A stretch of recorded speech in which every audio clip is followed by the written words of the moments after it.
Lanjutkan, saudara, kita akan membahas tentang gugurnya 3 polisi yang ditembak saat menggerebek judi sabung ayam. Kita akan terhubung dengan kriminolog dari Universitas Indonesia. Sudah ada Profesor Adrianus Meliala. Selamat pagi, Prof. Selamat pagi, Mbak Disti. Ya, Prof, ini kan kalau kita lihat ya, dikejutkan adanya peristiwa gugurnya 3 polisi yang sedang melakukan tugas untuk melakukan penggerbekan di arena judi sabung ayam, diduga ditembak oleh anggota TNI, begitu. Apa analisa Anda terkait dengan kasus ini? Apa yang bisa didalami? Kepada semua polisi muda itu diajarkan bahwa memang pekerjaan polisi itu penuh dengan ketidakpastian. Polisi tidak tahu apa yang dihadapinya di lapangan ya, apakah bertemu dengan orang yang buas, orang yang damai dan seterusnya. Maka memang harus bersiap-siap menghadapi situasi itu. Salah satu caranya adalah dengan mengedepankan intel polisi ya. Dengan intel polisi maka kemudian berbagai kemungkinan yang tidak terduga dapat diperkecil dan disiapkan langkah-langkah untuk memitigasinya jika ada. Nah, kelihatannya bahwa pada saat kasus ini itu intelijen tidak dikedepankan atau bahkan mungkin juga sudah dikedepankan pada saat-saat yang lalu ya, sehingga kemudian lalu diputuskan pada saat yang kali ini diadakan operasi raid ya, penyergapan ya dengan jumlah anggota besar. Dan kalau melihat dari foto korban yang meninggal itu, mereka sudah menggunakan body vest ya, artinya sudah bersiap dengan kemungkinan adanya semacam perlawanan dari orang yang hendak diamankan itu ya, mungkin menghadapi ada tembakan dan seterusnya. Namun kelihatannya bahwa serangan atau balasan yang dihadapi itu jauh daripada yang diperkirakan gitu ya, sehingga kemudian lalu terjadi ada 3 anggota yang gugur. Begitu mungkin analisa awalnya.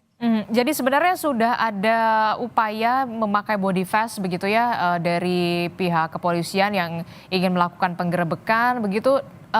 Ini kan juga dikatakan tadi oleh Kapolda Lampung, ada joint investigation. Joint investigation yang seperti apa yang akan dilakukan oleh polisi dan juga TNI untuk bisa membuat kasus ini cepat terungkap secara transparan, terang benderang, termasuk soal siapa sebenarnya pelaku ini, apakah motifnya benar, dugaan backing-membackingi atau seperti apa, Prof?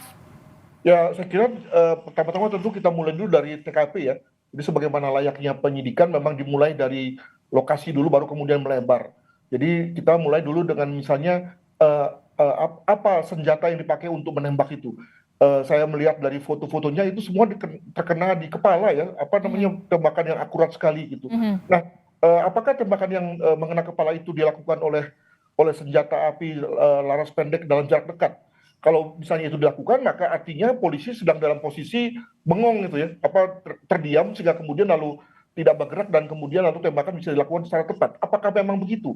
Dan apakah lalu kemudian polisi tidak ada semacam gerakannya sehingga kemudian lalu 3 orang tumbang sekaligus misalnya begitu ya? Atau jangan-jangan ini kita skenario ya, jangan-jangan sebetulnya senjatanya berbeda, mungkin laras panjang yang diambil dari agak jauh ya.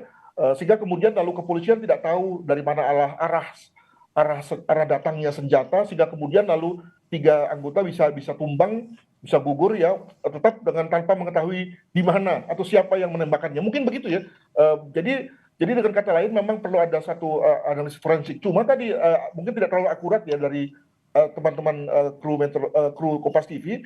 Sebaiknya memang ada ditemukan dulu senjatanya, baru kemudian diadakan pembandingan antara senjata tersebut dengan proyektil yang sudah masuk ke tubuh korban ya, sehingga lalu dapat dipastikan bahwa memang senjata itulah yang ditembakkan, sehingga kemudian pelurunya masuk ke dalam tubuh korban, sehingga kemudian lalu menjadi jelas bahwa itulah senjata yang mematikan itu, begitu.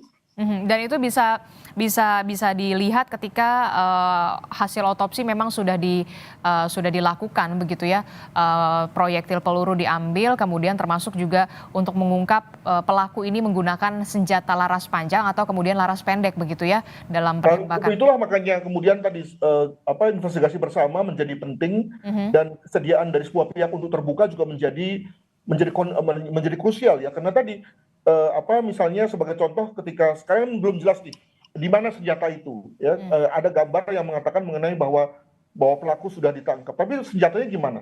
Jangan sampai senjata ditukar ya. Ini kita ngomongnya jadi nggak enak ini. Senjata ditukar dan kemudian lalu yang kemudian diberikan kepada polisi adalah senjata yang bukan bukan senjata yang ditembakkan, sehingga kemudian lalu yang nggak matching antara senjata dengan peluru, ya kan? Nah, maka lalu kemudian berkembang lagi anggapan bahwa bukan oknum kok yang melakukannya, tapi orang lain. Nah, itu kan lalu menjadi ketidakadilan atau kepastian hukum menjadi kemudian terkorbankan. Begitu. Oke, saya akan menanyakan soal bagaimana motif apa yang dilakukan oleh pelaku ini kemudian melakukan penembakan terhadap 3 polisi sampai kemudian gugur saat melakukan penggerebekan. Tapi jangan dijawab dulu, Prof. Kita akan jeda dulu, usai jeda kami kembali dalam Breaking News Kompas TV.